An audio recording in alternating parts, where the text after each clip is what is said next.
Well, if you look at the shipping industry and see the model there, that where there was a time when they didn't focus too much on the people. We need to refocus on people in the aviation industry, where we nurture the talents, we screen the pilots better before they go into their training programs.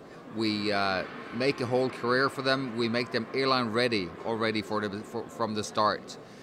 That's going to be extremely important on how we sort of make it interesting to become a pilot again. Another thing is that, you know, when I started in my career in SAS back in the mid '80s, it was a fantastic job. We had a very flexible schedules, good pay, and all that. After some years, there came a lot more pressure on, and we had to work more for the same amount of money. That's created some pressure in the industry, but it's just a fantastic job, despite that fact. But everybody who has been there for that ride thinks it's, you know, there's too much pressure on, and they are not being the agents that they should be for sort of promoting a career in the aviation. Also, the operators need to look on how they profile their potential pilots. It's a big change from the early days all the way back in the 60s up through the 80s, when it was all about the technicalities.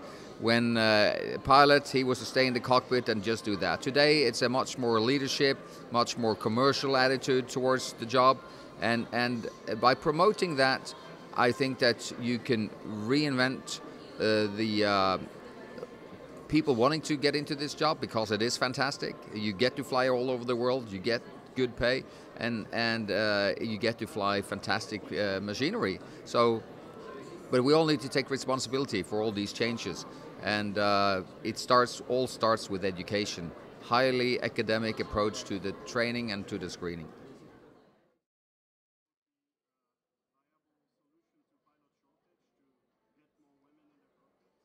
Well, to answer your last question first, absolutely. Among other initiatives, opening up for women in aviation would get us access to a lot broader group of people and more talents.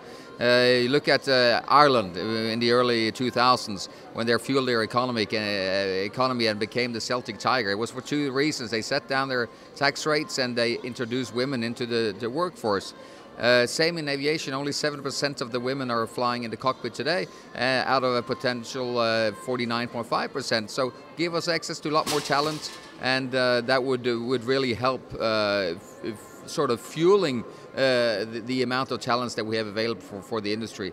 How can we get more women into this industry? We need to use more influencers.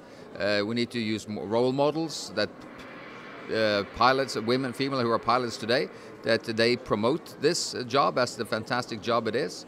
We also need to look on scheduling issues. So if you look to the United States and the operators over there, they have a lot more flexibility in their scheduling. And in my view, we in this other parts of the world, we need to introduce more flexibility and more ability to sort of adjust your own scheduling and have more of predictability in your scheduling would help a lot. And actually more flexibility around when you have parental leave and so forth. Maybe you have recurrency programs while you're on parental leave, so that you don't lose your currency, and that you feel that you're ready to go back to work when you're ready to go back to work. Many things that you can look at to get more women into the aviation industry, but it's going to be a vital part of the talent base that we have out there.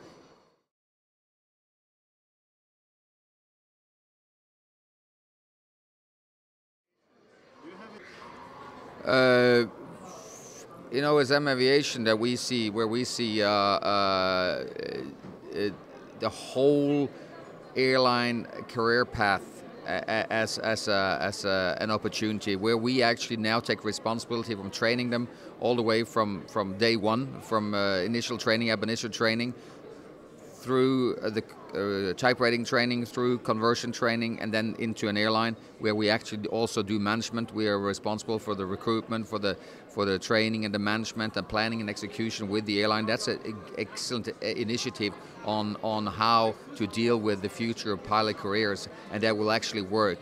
Gives them the pilots more opportunities, give them more flexibility, and also less risk because we have many operators as our customers. So that should be a perfect example on how you can deal with all these issues that may concern youngsters wanting to enter into this industry today.